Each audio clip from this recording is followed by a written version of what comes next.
Japan में एक बहुत ही दुर्लभ और अजीबोगरीब काम है। एक रात एक घर में सो जाओ और आप $1,00,000 कमा सकते हैं। सुनने में यह आसान पैसा लगता है ना? लेकिन लगभग कोई भी इसे करना नहीं चाहता। यह काम क्या है? घोस्ट क्लीनर, भूतों से घर साफ करने वाला। वे ऐसे घरों में रहने जाते हैं जहां हाल ही में किसी की मृत्यु हुई हो। यदि वे वहां पूरे 1 हफ्ते तक रुक जाते हैं तो उस जगह को शुद्ध मान लिया जाता है। इसके बाद मकान मालिक उसे किसी भी सामान्य संपत्ति की तरह बेच या किराए पर दे सकता है। एना एक पेशेवर घोस्ट क्लीनर है। उसके पास एक स्पिरिट लैंप, आत्मा पहचानने वाला दिया है। वह उसे घर में रख देती है और अगर वह टिमटिमाने लगे तो इसका मतलब है कि कोई भूत आसपास है। भूत से सामना एक रात, लैंप टिमटिमाने लगा। एना ने कमरों की तलाशी शुरू की। उसने बाथरूम का दरवाजा खोला और वहां वाकई एक भूत था, एक आदमी। वह एना को घूरने लगा। यह देखकर हैरान कि वह उसे देख सकती थी। ऐसा इसलिए था क्योंकि एना के पास एक दुर्लभ उपहार है, वह आत्माओं को देख सकती है। भूत ने उसे डराने की कोशिश की, लेकिन एना बिल्कुल नहीं घबराई। उसने शांति से दरवाजा बंद कर दिया। फिर भूत के ठीक सामने वह सोने की तैयारी करने लगी। भूत ने उसे डराने की और भी कोशिश की, लेकिन उसने पलक तक नहीं झपकाई। क्यों? क्योंकि वह एक महत्वपूर्ण बात जानती थी। भूत किसी भी चीज़ को छू नहीं सकते, न वस्तुओं को और न ही लोगों को।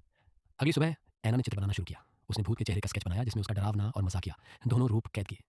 यही उसकी आदत है। उसे बचपन से ही चित्रकारी का शौक था और घोस्ट क्लीनर बनने के बाद से वह मिलने वाली हर आत्मा का दस्तावेजीकरण कर रही है। एना की दर्द भरी कहानी, वह भूत जिज्ञासु था। उस जैसी लड़की ने यह काम क्यों चुना? तो एना ने उसे अपनी कहानी सुनाई। जब वह 5 साल की थी, उसकी माँ ने उसे उसकी दादी के घर छोड़ दिया और कहा कि वह जल्द ही वापस आएगी, लेकिन वह कभी नहीं लौटी। एना यह मानते हुए बड़ी हुई कि उसकी माँ ने उसे छोड़ दिया है। वह शांत